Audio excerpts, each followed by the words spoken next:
We appreciate you taking the time to join us today, and we have a brilliant session in store. Before we get to it, a quick introduction from me. My name is Case Jurgens. I'm the head of membership development at CrowdHelix. And this session is a monthly, sometimes bi-monthly session on training and knowledge transfer from interesting people across the European research area and beyond on topics that are hopefully relevant and interesting to you.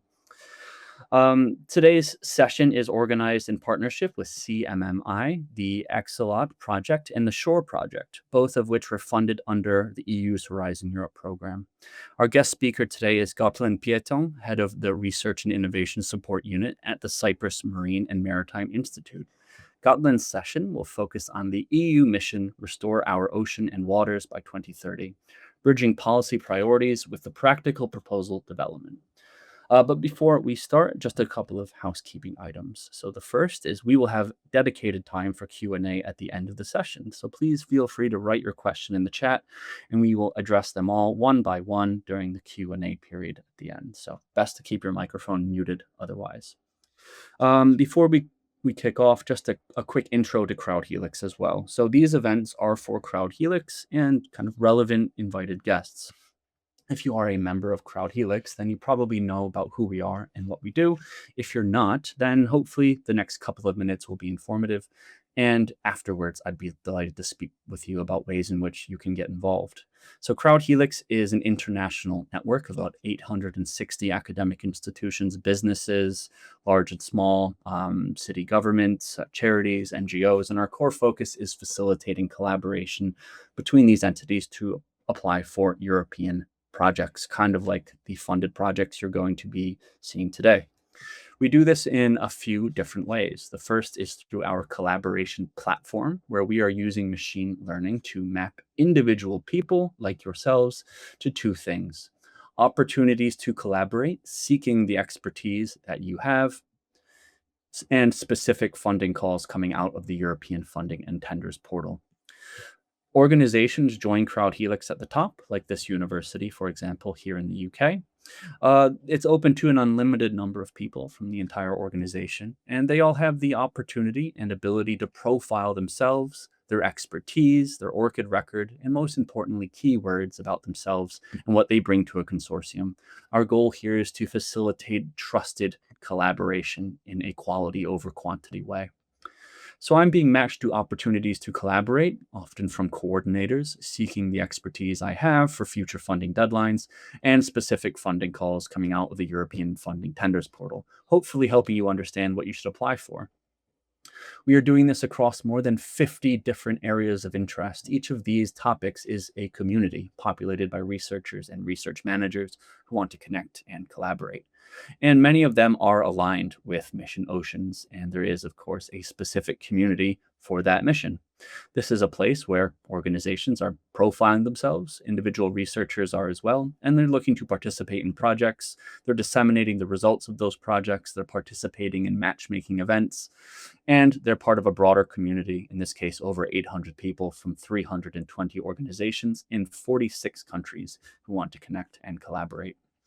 Other ways we do this are through matchmaking events. We've already hosted 4 Pillar 2 matchmaking events just this year. We also do these training and knowledge transfer sessions. Our next matchmaking event is on Cluster 2 at SOAS, University of London. That's at the end of this week. Finally, before I move on to the next point, Review IQ. You might have heard about Review IQ. This is an AI proposal review tool that CrowdHelix built internally ourselves. It's secure, it's built off proposals that we had permission to use, and now it's been used over 8,000 times. There are 3 versions of Review IQ. The first 2 are on Marie Curie Actions, postdoctoral fellowships, and doctoral networks. However, the third version, Pillar 2 Concept Review, launched about a month ago, and it's already really taking off. Pillar 2 for Review IQ for Pillar 2 focuses on concept validation. So it measures how well a researcher's concept aligns with the EU goals of Target Horizon Europe Pillar 2 calls. It will identify strengths, gaps, weaknesses, and provide targeted recommendations before significant effort is invested in the writing. So this is the abstract and the concept. and essentially figuring out how well aligned this concept is with what the European Commission is going to fund. It also helps with consortium building. This allows researchers to describe the expertise they need. Review IQ for Horizon Europe Pillar 2 then searches CrowdHelix's database of over 20,000 experts to identify the most relevant collaborators, saving weeks of outreach and helping teams build stronger, more competitive consortia. Finally, it will recommend events. Event suggestion uses the submitted concept to identify upcoming CrowdHelix events where researchers can pitch their ideas and connect with potential partners, as well as helping you find recordings of events like the one we're doing today that might be relevant to your research. Okay, so on to today's session. Enough about me. So, this practical session offers a ground level view of how the EU mission, Restore Our Ocean and Waters by 2030, works in practice. So, going beyond the work program to explore what real implementation looks like, what evaluators are looking for, and how to build competitive, impactful proposals. Drawing on hands-on experience from multiple mission-related projects and coordination activities, the session will highlight key success factors, common pitfalls, and proven strategies for impactful participation. Hopefully, participants like you today will leave with a clearer understanding of how the mission operates in practice and how to position within it, practical guidance on designing strong, impact driven proposals, insights into what evaluators expect and how to avoid common mistakes, and tips for building effective consortia and engaging stakeholders meaningfully. Before we move on to our guest speaker, we have a word from one of my colleagues, Burju Kuiper, Impact Acceleration Manager at CrowdHelix. Burju manages the Mission Ocean and Waters Helix community that I showed a minute ago on CrowdHelix's platform as part of the Shore project. She has 15 years of experience in research collaboration, project management, and consortium building across European funding frameworks. And Burju will shortly introduce the Shore project, Empowering Students as Agents of Change, in which CrowdHelix is leading networking and clustering activities. So, Burju, over to you for a few minutes. Thank you so much, Case. So, welcome everyone. Good morning to all of our participants. I will take the next few minutes to shortly introduce you to the Shore project. As you can see, the waves big oceans. So our mission is to empower students as agents of change. Shore is a Horizon Europe project funded by the Mission Ocean program, and it runs from 2023 to 2026. So we are in the final stages of our project. We have 15 partners across 10 countries with a total budget of 3 million. And as you can see from the picture here, some of our consortium partners, including our coordinator, Yıldız Technical University in Turkey. So what is Shore about? Shore's primary mission is to enhance ocean literacy, increasing citizens' knowledge about oceans and rivers. The project engages with students, teachers, and schools across 5 different regions: the Baltic Sea, the Black Sea, the Mediterranean Sea, the Danube River, and the Rhine River. Through the country hubs, Shore provides hands-on guidance to educators for implementing Blue projects in schools and equips students with skills and knowledge to become eco-citizens. Shore directly supports EU's mission, Ocean, Restore Our Ocean and Waters, by connecting citizens, local communities, schools, the research community through education and training, working towards the mission's 2030 goals. To do this, Shore offers a range of resources, as you can see: a digital platform, a dedicated submission platform for the open calls, the Mission Ocean and Waters Helix, a virtual expert community we've built, which includes more than 800 experts across 323 organizations from 46 countries. We also have training materials to help educators build their knowledge in sustainable and blue education. Shore also helps of European Blue Schools and EU for Ocean initiative promoting ocean literacy in education. At the center of the Shore project is the open call for schools, and throughout the project, we've supported more than 100 schools on blue sustainability across 3 open call periods, offering up to 10,000 euros per grant to each school. And the third open call implementation just ended in March 2026. In short, SHORE is building a movement one school at a time and connecting communities across Europe around the shared commitment to our ocean and waters. To get involved and learn more about the project, you can visit our website as well as our social media accounts across LinkedIn, X, Instagram, Facebook under Shore Community. Thank you so much and hope you enjoyed this session.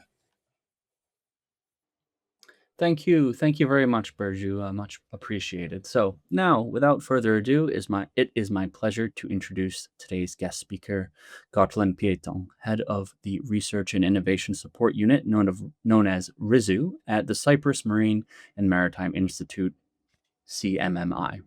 Gautland brings exceptional breadth of experience in EU-funded research and innovation. She has guided CMMI through the full life cycle of the Maritech X teaming project and oversees a portfolio of around 40 EU-funded and nationally funded projects, spanning strategic alignment, governance, and institutional growth.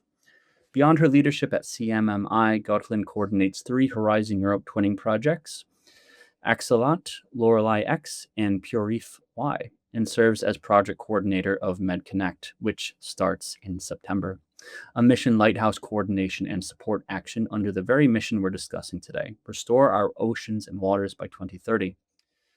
Gautland's approach combines rigorous delivery discipline with what she calls an H2H, human-to-human philosophy, grounded in trust, transparency, and clarity. Welcome, Gautland. Thank you for joining us. Wishing you all a great session.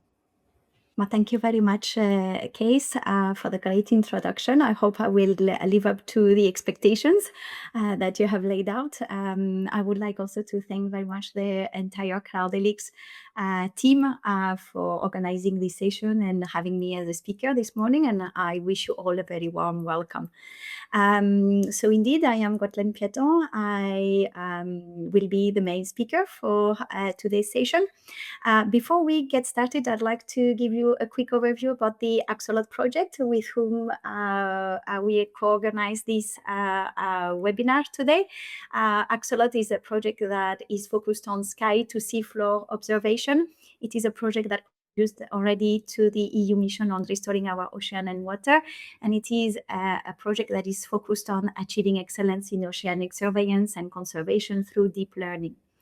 It's a very small consortium that we have, but I wish really to acknowledge the great collaboration we have as part of this project with the Flanders Marine Institute, please, as well as the University of South Brittany, UBS.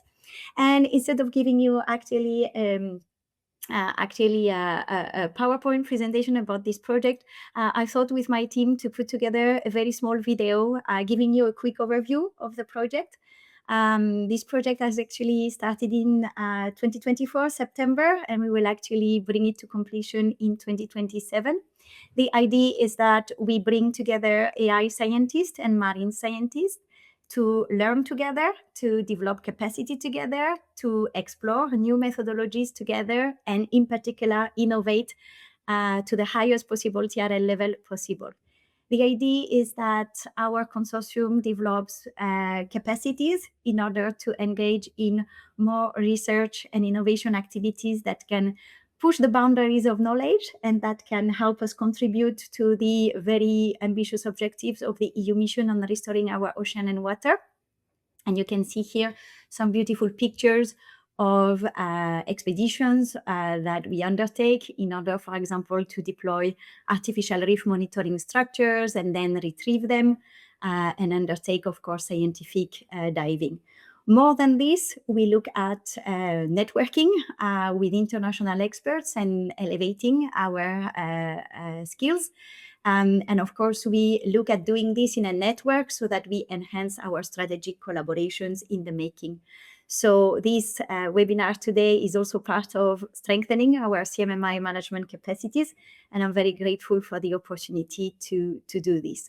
So you can see on the screen more activities of what we do on the scientific side, because it's very much AI-based, and we look at novel detection methods for vessels, but also for using underwater acoustics.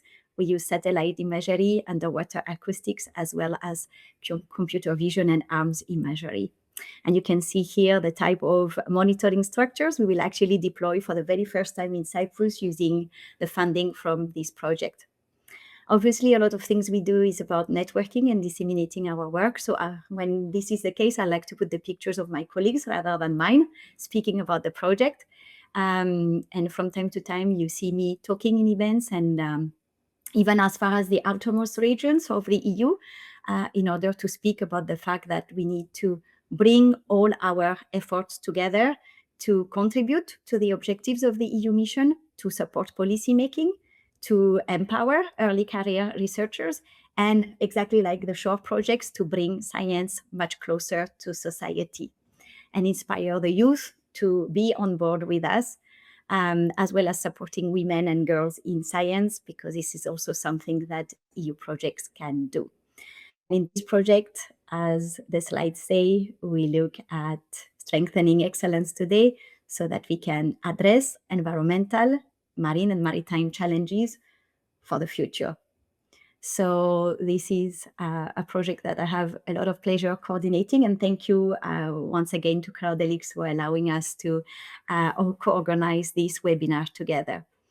If you like it, you can definitely follow us on LinkedIn, on Facebook, and on social media overall. So I will move to the next of the presentation and indeed kickstart the webinar today and this actually presentation that we have prepared on the mission Ocean in Practice. How to move from the policy priorities that are set in obviously the EU mission and its work program, and moving to basically strong proposals. So today in this webinar, I will try as much as possible to bring you some practical lessons I have learned for positioning yourself within the EU mission.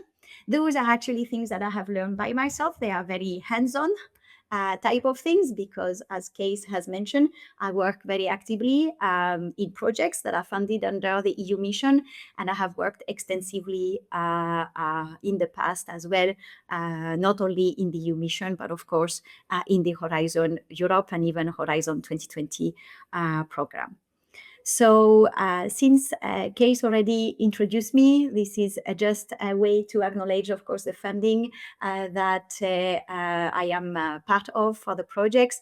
And indeed, I have the pleasure from September 2026 to coordinate the MedConnect project, which is the Mediterranean Lighthouse project, coordination and support action under the EU mission. And this is something that I look forward to all of you interested in the EU mission to follow and to get engaged with once we, of course, get started.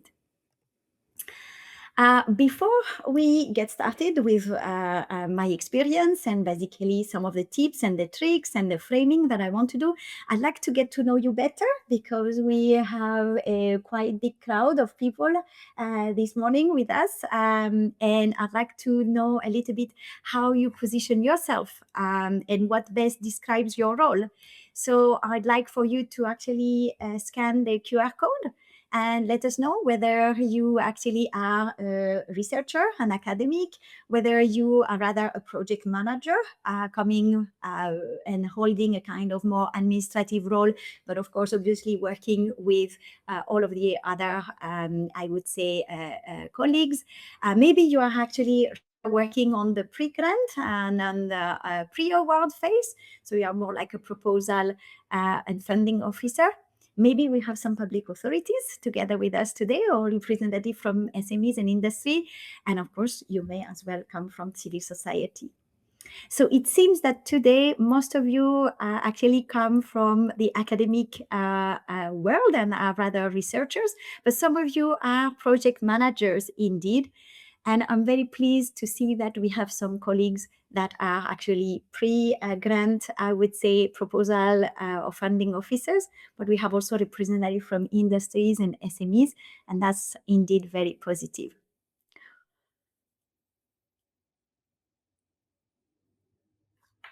All right, I think the numbers have stabilized. And I'd like as well to know a little bit what's your level of experience with the EU mission on restoring our ocean and water by 2030. Okay, everybody says the EU mission on ocean, so I also call it like this. 67% of you for now are new to it, even more than this. Well, the numbers are fluctuating, but let's give you a couple of more seconds to indicate where you stand. So for most of you, you seem actually to be new to it. That's great. Don't worry, because I'm going to start the webinar with actually framing the EU mission and equipping you with the very, I would say, foundational type of knowledge that you need to start engaging with the EU mission. And it's also nice for some of you to already have some awareness, to be already involved possibly in a project that is funded under the EU mission. And for some of you actively exploring opportunities. Well, that's fantastic. I'm so grateful for all of your time and your presence today and your engagement. Most importantly, you will see that that's going to be a very practical session. And then I want to ask you one more question, is that what are you most interested in learning today? Because I want to live up to the challenge and to your interest today as much as possible. So if you let me know what you are most interested in learning today, I will be able to slightly tailor tips for writing a strong proposal. Of course, who doesn't want a good tip for writing a strong proposal, especially for people who have one proposal and want them with good scores, right? Because you want only tips from people who have managed this, even though some lessons learned as well from unsuccessful proposals will be in the presentation today, because we learn from, of course, sometimes being unsuccessful, let's be honest. Some of you also want to understand better how the mission works in practice. So that's really nice. And hopefully you will find, obviously, for some of you, to find partners and to understand a little bit how the evaluation criteria. Excellent. That sounds really good. Well, I'll look forward to getting started then. And then finally, one last question, I believe, is what would you say is your biggest challenge when it comes to engaging with the EU mission on ocean and water? So it's up to you. Let us know in one or only a few words what's your biggest challenge. Is it finding partners, building a consortium? Is it understanding and basically building a concept that is aligned with the scope?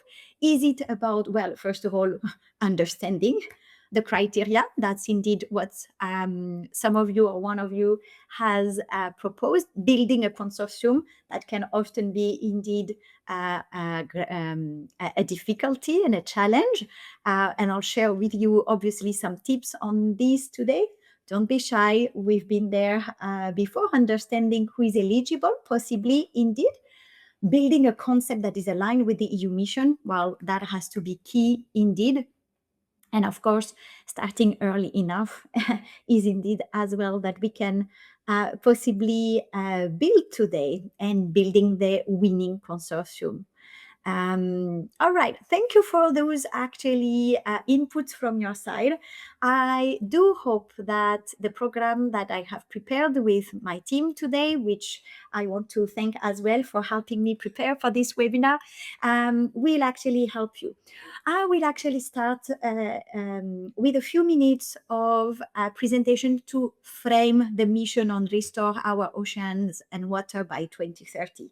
I want you to have this foundational understanding of what the mission is about, in what kind of context it has come to life, in what kind of context it is currently being implemented, and what kind of challenges it is here to actually address. Then I would like to spend a few minutes on explaining how the mission Ocean works in practice. And once again, when I say mission oceans, I really mean the mission restore our oceans and water by 2030. It's just a shortcut as a name. I will share afterwards with you some lessons learned from engaging with the mission. And I will have tips and tricks on how to build a strong mission ocean proposal. At the end of the day, the end of the webinar, I will try to put all of those together and I will give you my final takeaways. But obviously, I look forward at the end of the webinar to learn what is the one key takeaway that you will have remembered from today's session. All right, let's get started with framing the EU mission. You can see here on the screen the kind of visual that the EU mission is actually using, the EU mission on ocean. And as you can see, the subtitle of their material is Concrete Solutions for Our Greatest Challenges. With this actually subtitle, which is on all of the, basically most of the materials, visual materials of mission on the ocean, you understand what is about. And obviously it's all focused for this one on the ocean and water. But we should not forget that the EU missions are actually 5 of them. So the EU mission Restore Our Oceans and Waters, it is 1 out of 5 of them. Those actually EU missions are the one on adaptation to climate change, the cancer mission in the health sector mostly, but not only, climate neutral and smart cities mission, as well as the one on the soil deal for Europe.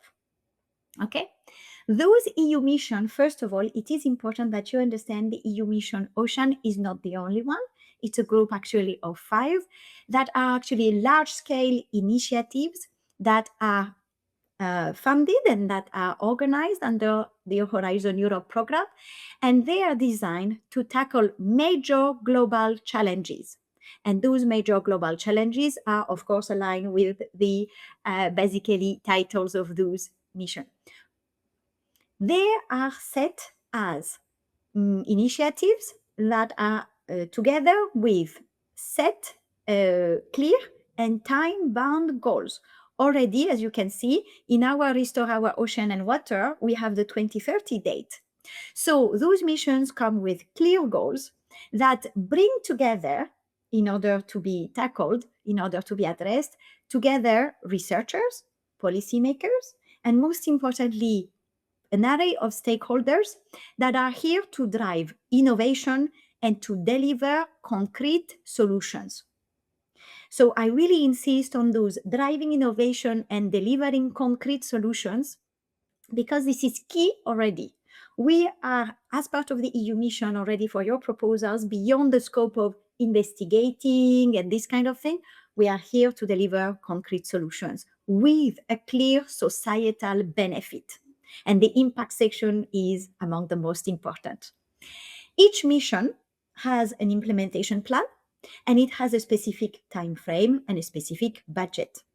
These missions, they basically bring new forms of governance together in order to provide a systemic response to societal challenges.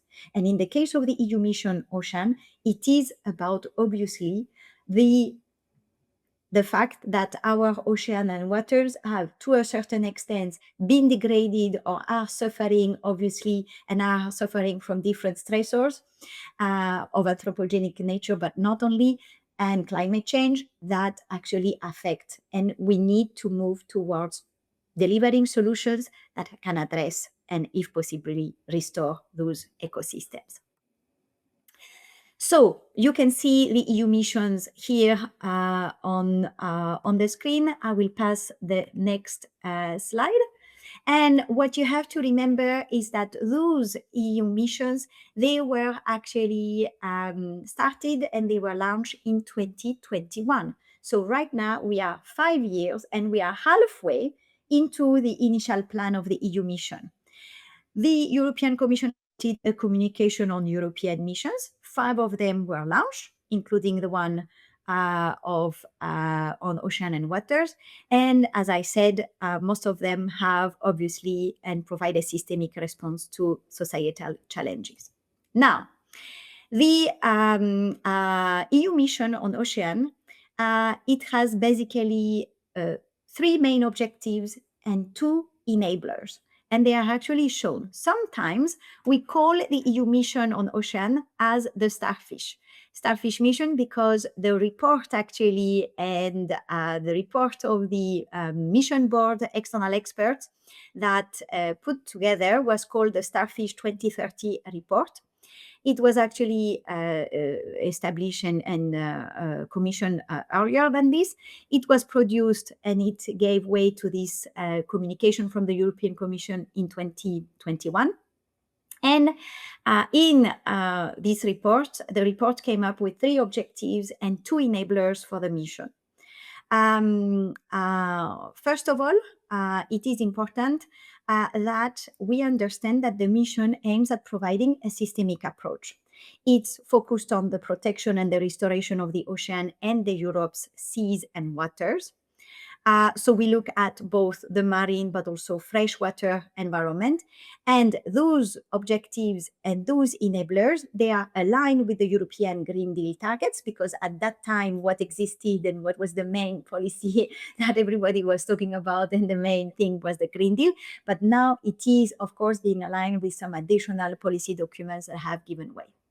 So let's go a little bit more into the detail. The EU mission on the ocean has 3 specific objectives. The first objective is to protect and restore marine and freshwater ecosystems and biodiversity. The second one is on preventing and eliminating ocean, sea, and water pollution. And the third one is on ensuring a sustainable, carbon neutral, and circular blue economy. Now, for each of those objectives, as I said, there is a clear plan and there are some clear, I would say, measurable KPIs that have been set. When it comes to the first objective, that is focused on protecting and restoring marine and freshwater ecosystems, you can see the specific targets that are here.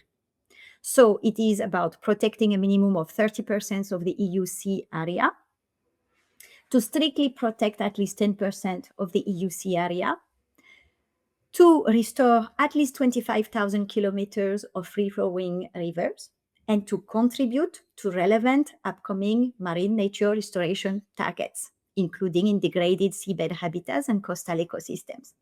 So when I said earlier that we look at concrete solutions for specific challenges, you can see that this is reflected in the way the objectives have been framed, and the targets have been quantified, and the way this has been overall done. So when you look at calls that are being obviously open for submission of proposals, you will always see that actually they aim at having you specifically being able to, if possible, contribute, obviously, if possible, well, that's mandatory to get funded, but to contribute and to measure as much and to provide a measurable contribution to this type of objective. Under the second objective, which is focused on preventing and eliminating pollution, we talk about reducing at least plastic litter by 50%, super ambitious target, by the way, throughout the EU mission, reducing the microplastics that are released into the environment by at least also 30%, which means to work in, of course, on the source of all of those microplastics, and to reduce as well by at least 50% the nutrient losses, and to reduce the use and risk of chemical posed by chemical pesticides. With regards to the third objective, that is focused on a carbon neutral and circular blue economy, it is focused on eliminating. That's a very strong objective. Greenhouse gas emissions from maritime economic activity, and for those emissions that cannot be avoided, to sequester, to actually capture as much as possible. And the second objective is to develop zero carbon and low impact aquaculture, and to promote circular, low carbon, multi-purpose use of marine and water space. Now, those 3 objectives under the EU mission, as you can see, they are time-bound.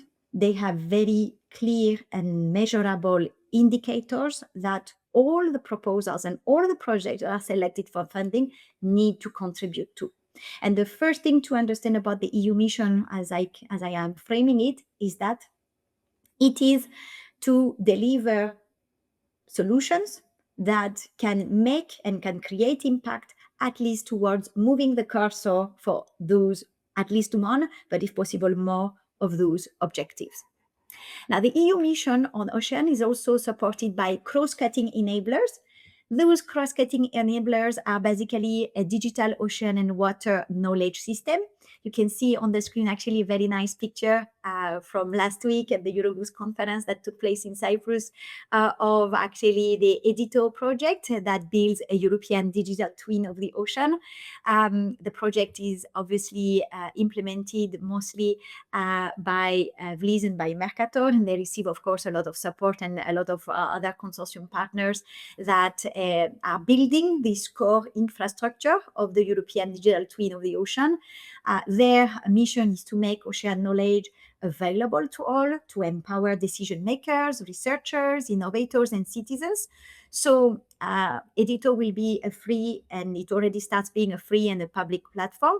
So all actually some of the calls and some of obviously the projects are very much invited to build synergies or to contribute, of course, to this cross-cutting enabler of the EU mission. That's very important to keep in mind. And the second cross-cutting enabler is public mobilization and engagement. And you can see here on the screen a picture that I personally took during the Ocean Days that took place in Brussels earlier this year. But I'm sure that all of us collectively, we have been possibly invited to actually mobilize actually our energy and engage with the EU mission. And there are indeed events and projects that are fully dedicated to do this.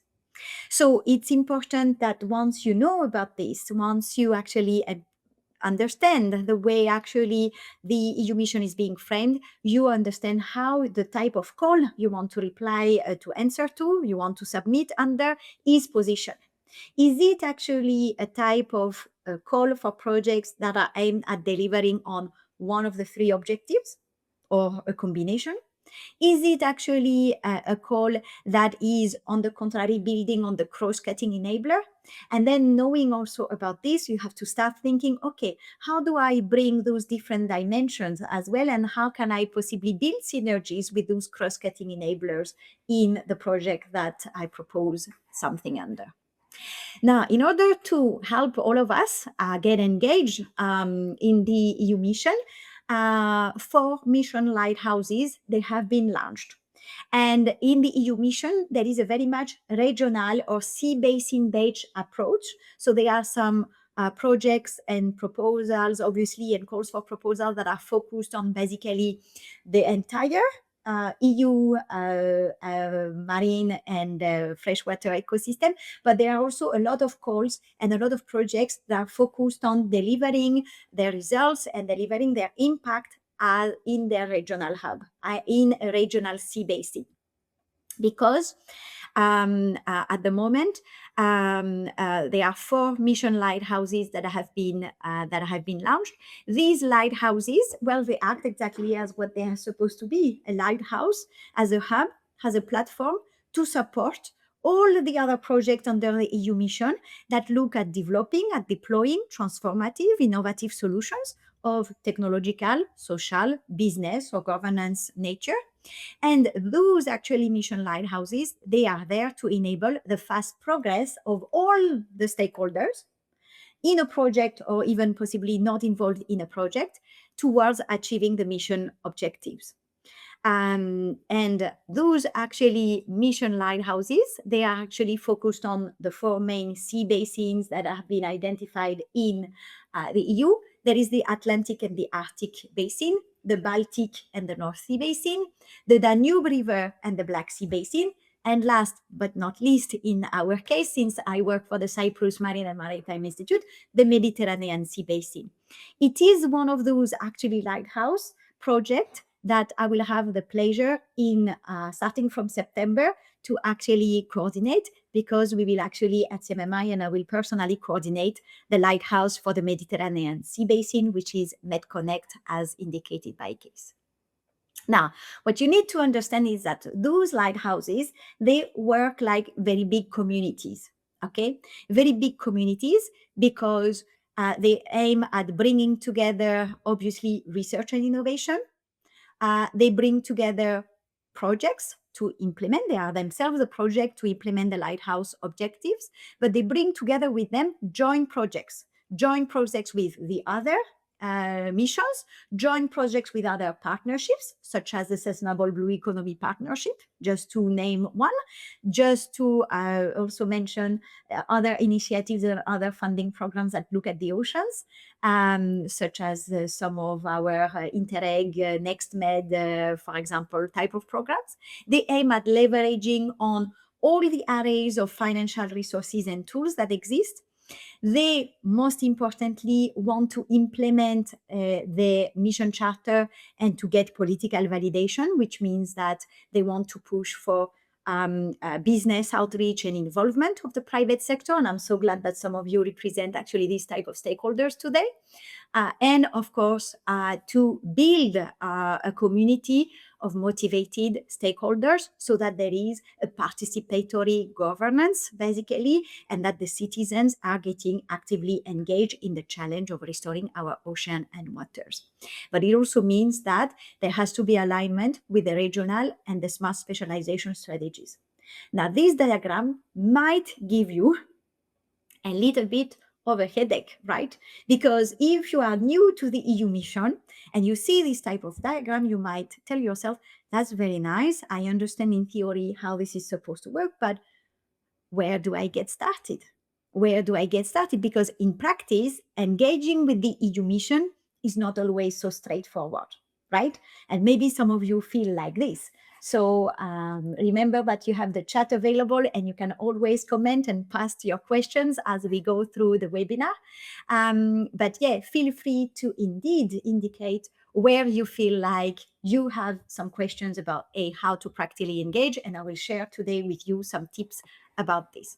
Now, what you need to understand is that nowadays the EU mission overall, it's really mobilizing a diverse range of stakeholders. More than 1,000 actions have already endorsed the mission charter. And all of this EU mission is supported by an overall budget of 7.7 billion euros. Some of it, part of it, has already been allocated, and some of them will be allocated under the calls for proposals that will be financed in the future. But right now, the EU mission, it brings together commitments from 179 countries. We need one more, okay, just to make it easier. 180 would be symbolically stronger. More than 50 regions, 90 municipalities. And here you can already see that there is a very strong regional and even local component to this. So maybe today, leaving this webinar, you feel like becoming one of those people who have endorsed the EU mission and agree to actually work towards achieving its objectives. But it requires indeed a lot of public participation.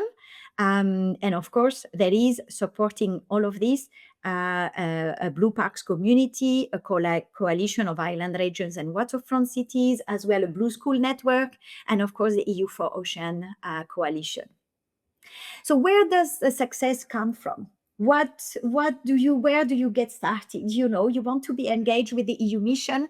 Well, the first tip and the first thing that I would tell you is, after understanding what I have just presented about framing the EU mission, the first thing that you have to do is understand how you, as an actor representing the type of stakeholders that you represent, where and how you position yourself within the mission ecosystem.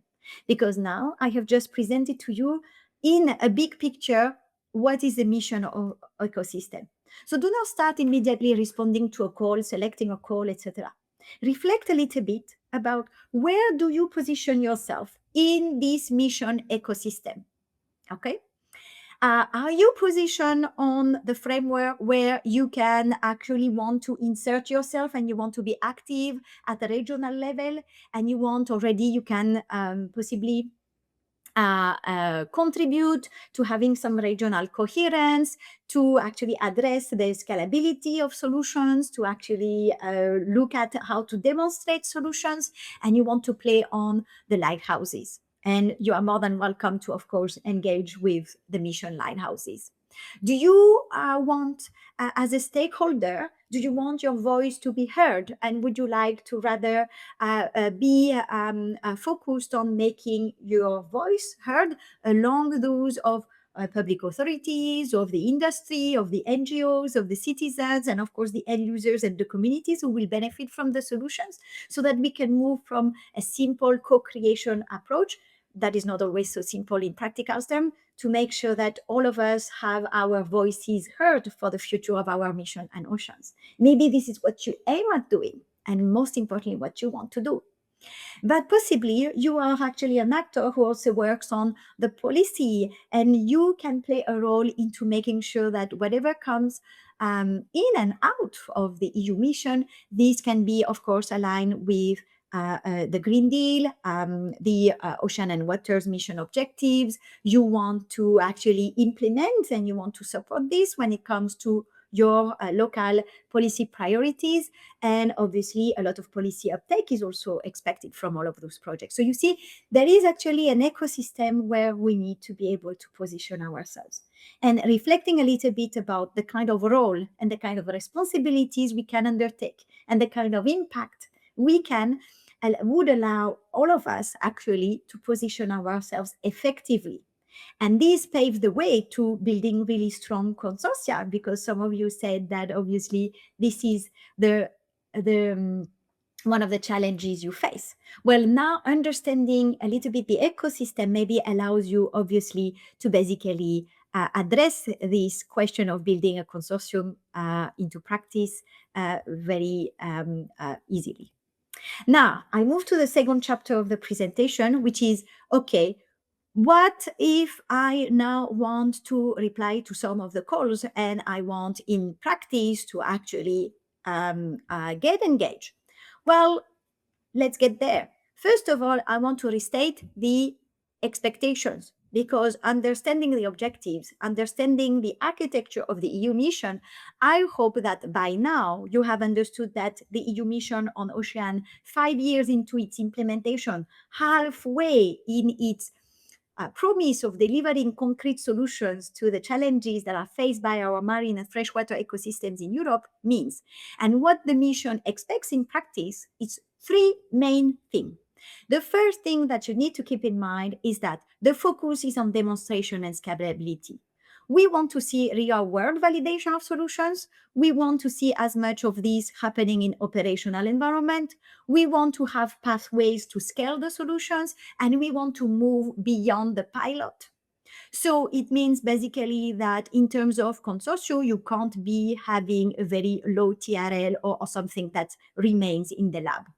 What the EU mission wants us to deliver right now in all the calls is actual solutions, concrete solutions, validated, demonstrated, and as much as possible, adopted already. They want to see a very strong replication potential. That the second thing that the EU mission on ocean expects in practice.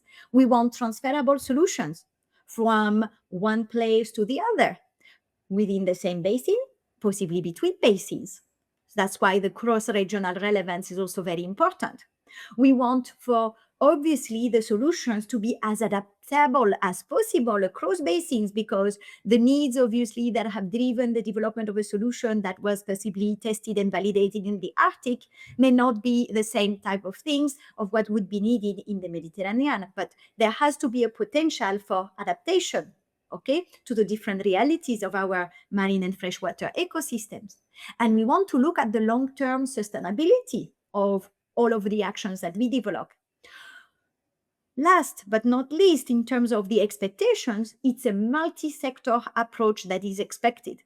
One that combines science and policy, industry and citizens, non-governmental organization and authorities together. So we don't want to see one side, let's say only, Obviously, not all of those are equally represented when we put a stakeholder engagement event or when we build a consortium. But one important thing is that you need to have a multi-sector approach, not only in your delivery and implementation, but also in all the activities of your project. And it means that you build an ecosystem. You build a co-creation ecosystems where within each project, within each initiative, co-creation is a non-debatable principle of action. And this is because we expect high impact with societal benefit. And the only way to ensure that our solutions are demonstrated, scalable, replicable, and adopted is to make sure that all the actors that are relevant are involved. So, as you have understood, Mission Ocean projects, they are expected to move solutions from the innovation to the implementation. And you can see here on the screen even a May 2026 brochure. So it was actually published and launched just a couple of days ago by the EU Mission on already a selection of 13 solutions that they believe have managed to do this. Now that I have said this as to the expectations in practice, here is a little bit more about my experience, my own experience from the mission ecosystem, and how I have tried as much as possible, hopefully successfully, to basically move research concepts, research and innovation concepts to deployable mission solutions. Well, the first thing that I have learned from this experience is that we need a little bit of a mindset shift. Okay, we need a little bit of a mindset shift because we need to move, I would say, from a kind of traditional research and innovation approach where we have interesting ideas and we have a very strong scientific concept, even innovation driven proposals. But sometimes we have a weak stakeholder integration. We look at our outputs, our deliverables, etc. We have limited implementation pathways in the real world. The demonstration, the scalability are things that we'll discuss later. Let's get this, and then 3 years into the project, we'll find out in our plan for exploitation and dissemination of results what's exactly the potential. Well, we have to leave that mindset because the conceptual evolution that I have observed through successful mission calls and, of course, the funded projects is that now we move toward a mission-oriented deployment approach. We want deployable solutions. It means that within the project, we receive funding in order to bring the solutions to a high TRL level, demonstrate in real environment, demonstrate that we have a clear policy and regional alignment, meaning there are policymakers that are going to support, obviously, the pathways for deployment, for testing, for validation beyond actually what the project. There is actually a real alignment with the regional needs and, of course, the regional realities. There is a clear scalability and replication focus, a multi-actor ecosystem, and of course, we have clear uptake and implementation pathways. It means that the impact section cannot be left on the side. You need to have 3 very strong sections, not only with an excellent scientific and innovation concept, okay, but you need to have a clear plan for deployment, a clear plan for impact, and a spotless implementation plan that takes into account the realities of working with within a multi-actor ecosystem. And those are things that evaluators pay attention to. So the mission, basically, compared to the first phase, which was the previous actually years, the mission is basically moving more towards impact and not just outputs. There is an increasing importance of governance, of policy uptake, of real stakeholder involvement from the top level down to basically the local level. It means that we want to see local authorities, municipalities, district authorities taking, of course, and participating. That's why there is this coalition of island and waterfront cities. We want to see citizens also, and we want to actually go and be out there. So the importance of governance, of policy stakes, and real stakeholder involvement is key. And it is important that this is done also in a multi-level manner, so that you involve not only at the top level, like only the commissioner that you see in the top right screen, but down to the citizens and down to our realities. So now that I have said this, I'm going to learn 5 lessons learned from the proposals I have submitted and I have seen selected or not selected for funding, because I've learned as much from, I would say, successful proposal than from unsuccessful one. My first lesson for you, if you are looking and getting involved and, moving towards successful proposal, is that start from impact. Be clear about the impact you can create, okay? And bring your implementation plan and your activities in support of those objectives. So the evaluators, they look for a clear contribution to your mission objectives. So be clear and be upfront as to, we will make a contribution to those mission objectives, and our contribution will be that much, okay? And will represent that much. So you need to have measurable outcomes. Weak proposals are activity driven, in my sense. The strong proposals, they are impact driven. And very often they are also impact driven because they build on the actual needs and the actual realities also at the local and regional level. So that's my first thing, okay? Start about thinking and understanding what is the dimension, what is the impact you can create. Second lesson learned, the regional dimension matters. As I said, there is a very strong push for regional coherence. So you need to be able to align with the lighthouse priorities. So get in touch with your lighthouse, okay? Seems like I'll receive a lot of requests for MedConnect from September. And realize the importance of the regional ecosystems and actors. This is key, okay? Because a lot of the proposals are anyway, it's one to be funded for each sea basin. And in order to win such a proposal, you need to cover the whole sea basin. So your regional dimension is extremely important. And your proposal of solutions or of any action needs to be deeply rooted into the regional realities. Let me give you an example out of my own thing, is that doing something in the Mediterranean, but looking only at EU member states in the Mediterranean would be, for me, missing the reality and the actual needs. Because the Mediterranean Sea Basin counts as well a lot of countries that are not EU member states. But if we want to address the challenges of the Mediterranean Sea, we need to find ways to work as well with partners and with countries that are non-EU member states. So just to give you an example here, my number 3 lesson is that your consortium should be much more than a partners list, okay? The strong consortia, as I said, they bring together a quadruple or a quintuple helix of partners, and not just to look good, with a real role and with a real contribution. It means that we want to see, of course, the scientists. We need, the science, and we need the academia and the RTOs to provide the science we need for the ocean we want. But they need to work alongside policymakers, industry, technology developers, SMEs, including startups, if needs be, civil society, and why not even the ones who are going to finance all of this. So think about this logic. Weakness that I see often is that some consortia are over academic. And that also means that basically your impact pathways are a little bit weaker, because it's much more difficult to do big scalability studies, demonstration, etc., when you don't have the right actors for you, with you.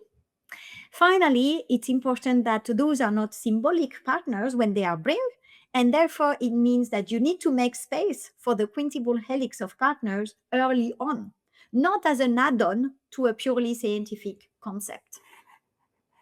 Fourth lesson is that ocean literacy is not an add-on. ocean literacy and including ocean digital literacy is not an add-on. Remember about the two cross-cutting enablers. So the two cross-cutting enablers were to build a digital knowledge system of the sea, and the second one is stakeholder and citizen engagement. So big, I would say, also applause from my side to people working on projects like the Shore project, because you are delivering this. So do not treat these kind of cross-cutting enablers or ocean literacy as an add-on. These must be integrated, targeted, measurable, and obviously feel free to build strong links with projects that are 100% funded to deliver this. Build synergies with those, build synergies with the editor, build synergies with those other projects that deliver on those cross-cutting enablers. Okay, this is what we do today, by the way. We deliver exactly this. So thank you once again to my colleagues for this beautiful synergy we have done today. My fifth lesson is governance and exploitation are key. The projects are expected to influence policy so that the adoption can follow. Because if you have only one municipality adopting the solutions, we're not going to save any sea basin in Europe.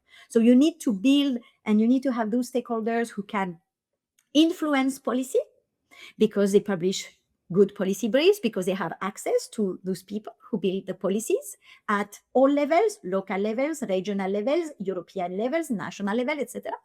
And that you need also the people who can enable uptake. So it means that, you know, your exploitation plan must be much more than a deliverable. It has to create a real pathway to implementation, which means that even after the end of a project, we expect a lot of impact. Actually, I would say that for a lot of the EU mission projects, we want to see the impact almost in majority realized after the end of the project because of further adoption, because of scalability, because of the virtuous circle that we aim at creating. So those were my 5 lessons for strong proposals. And I also want to remind you that it's very important that you understand that the EU mission nowadays for the second phase needs to show strong complementarity with the EU Ocean Pact. Everything is talking about the EU Ocean Pact. The Ocean Pact is now the broader political and governance framework for EU ocean policy. And the mission itself, it functions really as one of the operational and the innovation-driven implementation instruments that help deliver the Pact's objectives.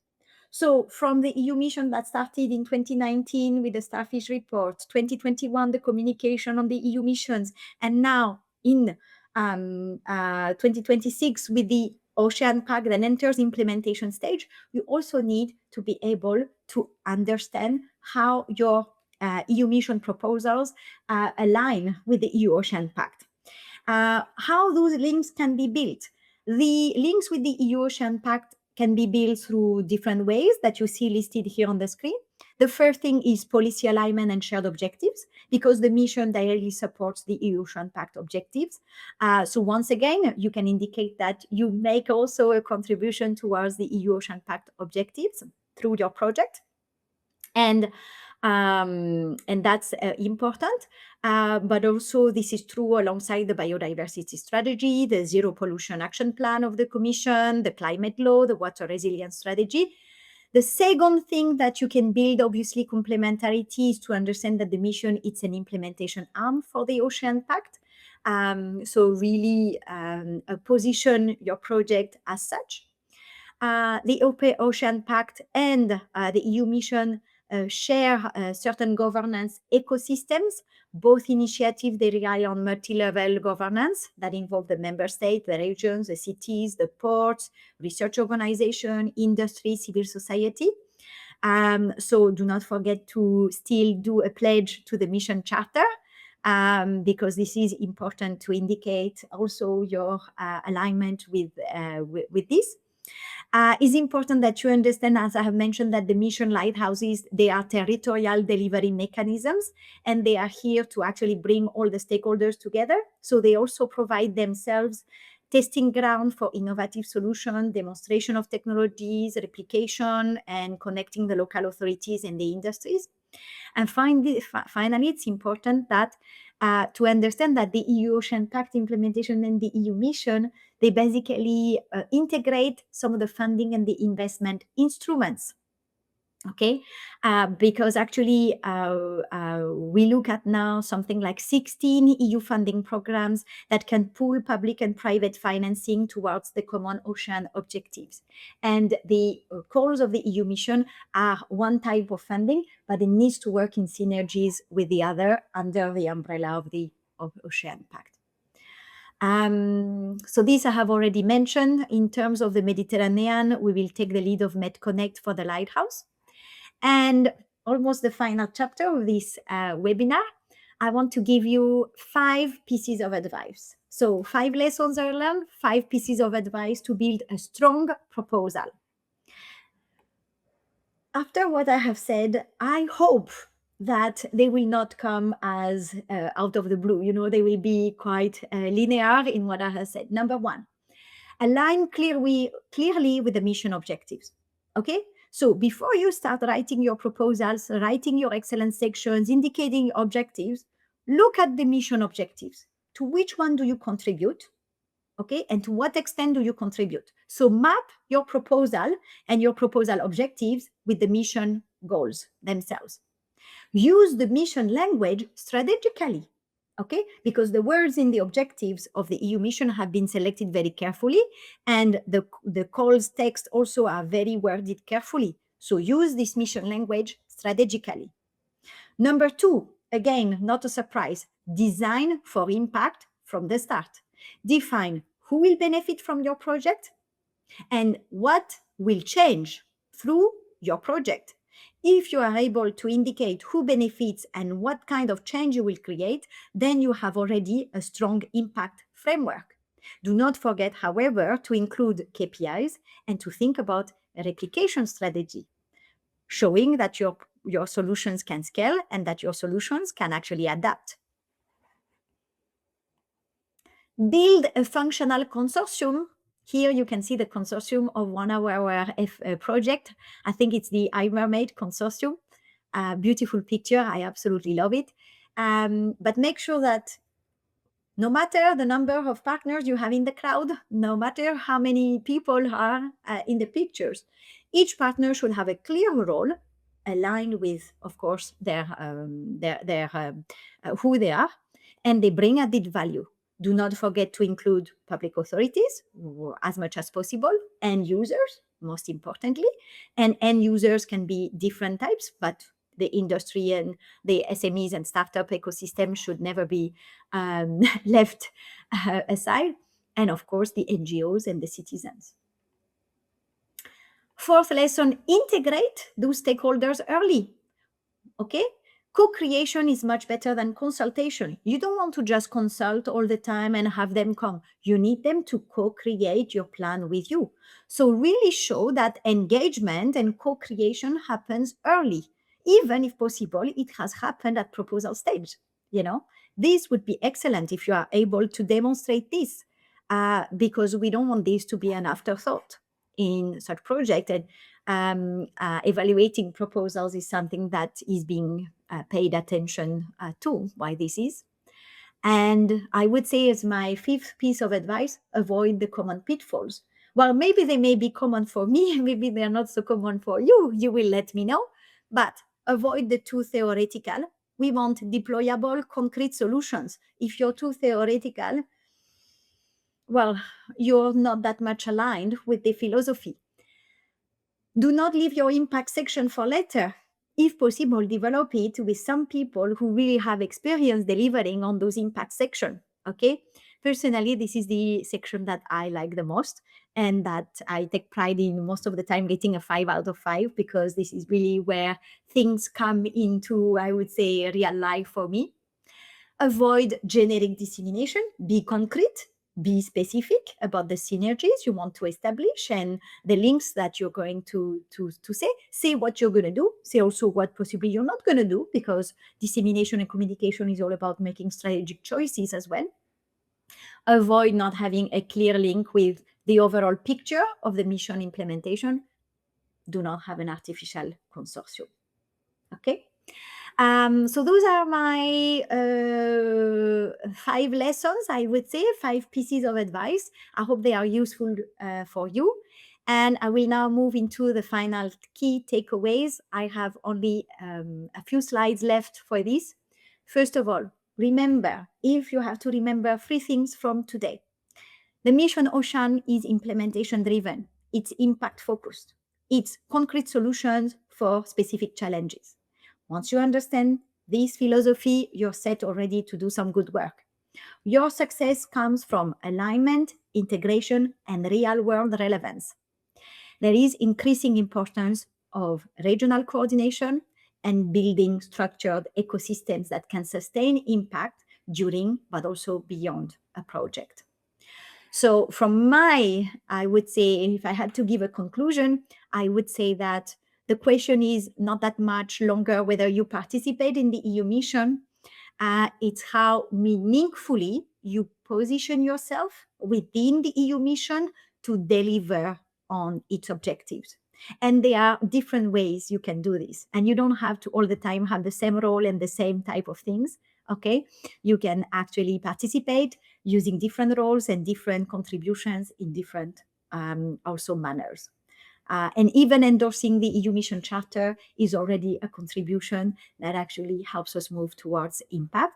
But obviously, delivering the solutions that we need to protect and restore our marine and freshwater ecosystems is key in that case.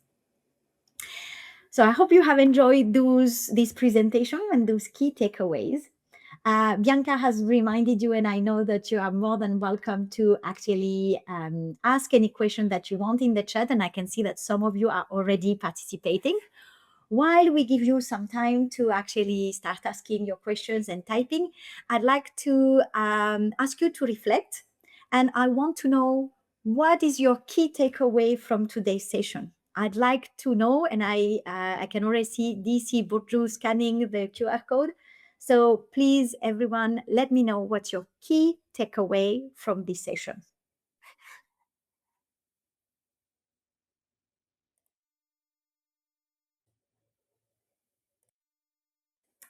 And what is great is that it gives me the chance to have a look at the chat and see what we're going to discuss after. Impact first. Thank you for those 2 words.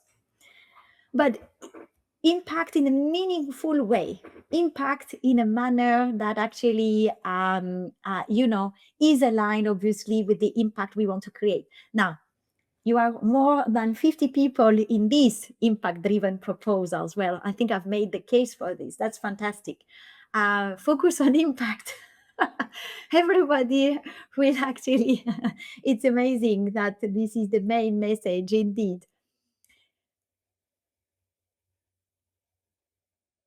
And the alignment with the mission's objectives, implementation of our activities, indeed, excellent consortium partners.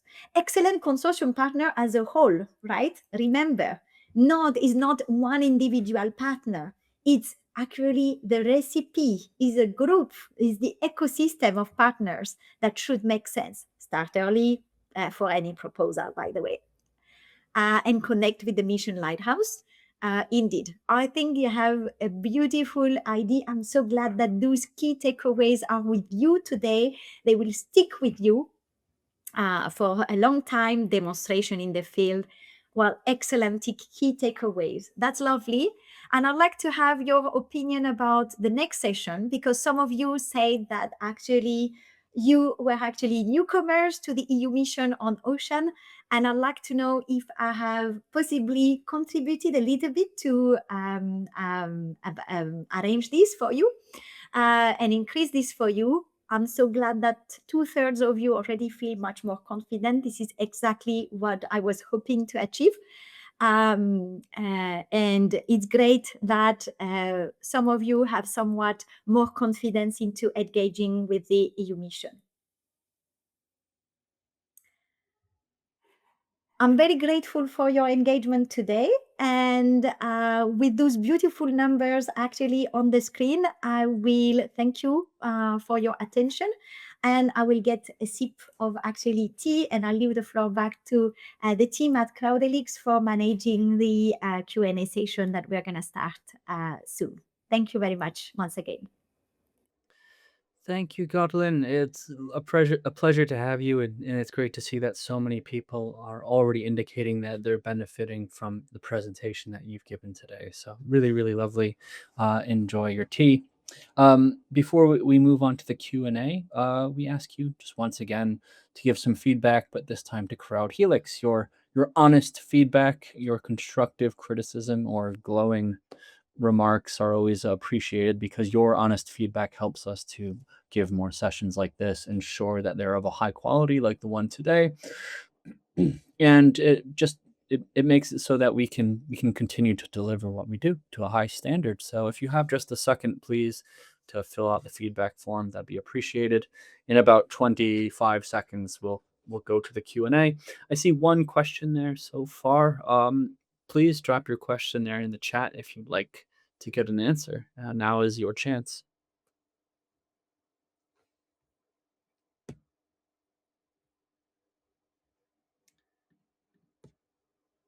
Okay, so let's go to the question that we have here from Stavriana. The question is, how does AI damage attempts to restore our oceans? Is it considered more of a useful tool or a source of environmental damage? Gotlin, did you hear the question? Yeah. Yeah, yeah, Okay. yeah. So first of all, I yeah, thank you for the question, and to those of you who actually type and are typing questions in the chat. I would say that my role and my expertise today is not on actually assessing AI.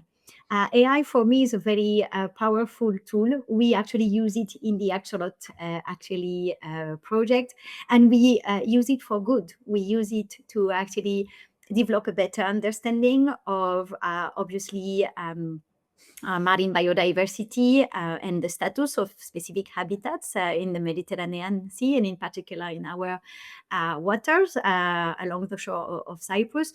We use it actually to enhance our capabilities for maritime surveillance, and this can definitely be used as a tool, for example, to detect intrusions of vessels, for example, in marine protected areas or in areas or undertaking activities that would not normally be authorized and normal. So, I mean, I would say that's a very big, I would say, philosophical debate on whether AI damage the attempts to restore our oceans. I like to see it as really a tool that has tremendous potential and already is being used extensively, that can serve actually the oceans for good. And obviously, a lot of the work that is being done on building a digital knowledge system of the ocean is actually based obviously on artificial intelligence. Like with any technology and any tool, obviously, but this is something that has been well understood by the European Union itself. It is a technology that needs to be accompanied by clear guidelines for actually ethical and for proper use. That's why the Commission came already with an AI Act to guide actually the development of AI solutions. And I really believe that in that case, we can look at evaluating, of course, the impact of AI, but we can also look at seeing it as a real tool that can help drive solutions. And what I can tell you is that out of those concrete solutions that we want to protect and restore our marine and freshwater ecosystems, a lot are actually AI based. Because they are the one who enable, this is a type of technology. Not all of them, obviously, but many of them are either AI based or they are actually AI supported, AI enhanced, and they allow us to deliver more impact based on the technologies that are also available. So that would be actually my answer to this first question. We would need another webinar on most case to actually make the case of this one. I hope that that's enough for today on this this topic. Thank you, Gotlin. We appreciate your answer. We have a big thank you from Thomas, who enjoyed the presentation. Next, Rita has asked, Rita writes, for Atlantic and ocean sea basins, what is expected for the Arctic? Yeah, that's an excellent question. So actually, I would not like to speak on behalf of my Arctic. Obviously, when it comes to the lighthouse, okay, so the objectives of the EU mission on ocean is basically, they are the same. The objectives are the same. So we look at basically, obviously, achieving the same objectives. The number one on marine ecosystems and biodiversity. The objectives of creating marine protected areas, of protecting actually portions of the sea, they are the same in the Arctic and they are the same in the Mediterranean. When it comes to decarbonizing, for example, the blue economy, obviously it is the same regardless of the EU basin. Okay, so we look at basin implementation, I would say logics, because obviously beyond the overall framework of the EU mission, we need to have clear alignment with the real world realities of these different basins. Those basins obviously have different logics. And when it comes to the Arctic, obviously there is a mission lighthouse that can coordinate the activities that happen in the Arctic. But under the EU mission umbrella, the objectives are the same for all the EU mission. When it comes to exactly what is prioritized and what is the implementation pathways for the Arctic, I would say contact my colleagues at the Lighthouse for the Arctic, and they will be able to discuss with you directly in that case. If you want that I let you know specifically for the Mediterranean, I could, but that's not the object of your question today. Okay, thanks, Kathleen. You have some feedback from Elaine Groom. Hello, Elaine. Thank you. Really great presentation. Your tips and advice are also relevant to other missions. So some nice feedback there. Our next question is from Kiriaki. Kiriaki asks, how can organizations identify whether their expertise is truly relevant to mission ocean priorities? That's a very good question. But I would like to make a comment to Elena as well. First of all, Elena, thank you very much. And indeed, it's very important that we understand that the EU missions, they are not independent from one another. So, of course, we have the EU mission on the oceans, but we would be pretty actually fools if we were not understanding that the challenges that are under the EU mission actually share links. And obviously, the tips and advice are true and are valid for all the EU missions. That's because they share the same logic and philosophy. But what I want to add is that the EU missions on ocean, for example, share also a lot of links. For example, with the EU mission on climate change, because a lot of things that actually are required to protect and restore our oceans and waters, they are also affected by the work of the EU mission on climate change and the solutions that they come, the mitigation and the adaptation solutions that they come up with are meant obviously to have an impact on the marine and the freshwater ecosystems. So actually building synergies as well with projects that are in the other EU mission is very important. I could also say this for the EU mission on soil. Obviously, restoring actually or decreasing the pollution of microplastics, or decreasing the pollution or the presence of pesticides in our waters, in our seas and waters. Well, this needs to be, I would say, addressed also at the source when it comes to restoring some of our soils and, of course, transitioning agriculture towards more sustainable practices.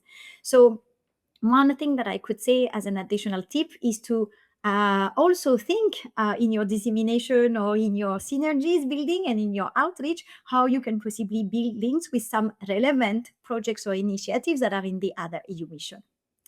Now, going to the question of Kyriaki on how can organizations identify whether their expertise is truly relevant to mission ocean priorities. I would say that look at your own, I would say, organizations. You probably have a mission and a vision statement, whether you are a company, a research and technology organization, whether you are actually a policy making body or an NGO. Look at your own vision and mission and look at what are the vision and what is the objectives of the mission ocean. And if you somehow see that you actually align with one of the overall mission or actually overall objectives, you would be able to tell yourself. Let me give you an example. In the case of CMMI, our vision at the Cyprus Marine and Maritime Institute is to drive sustainable blue growth by answering to the needs of industry and society. This is our vision statement, okay? And this is what we do.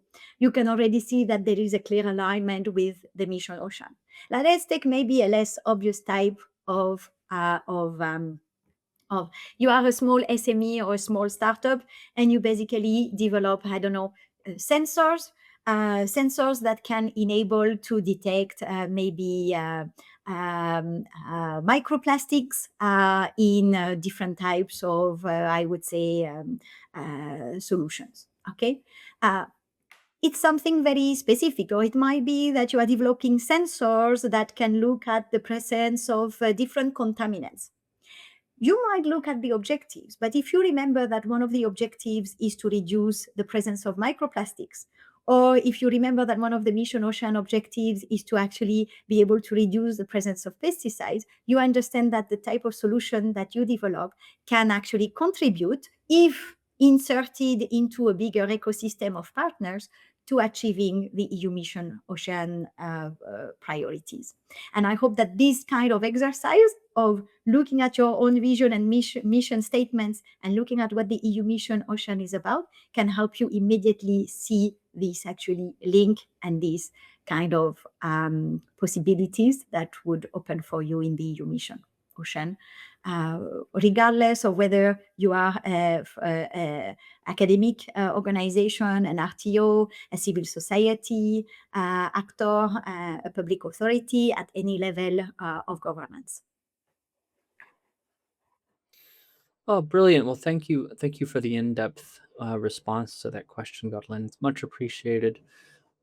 There are no more questions in the chat, so I think we'll leave it there.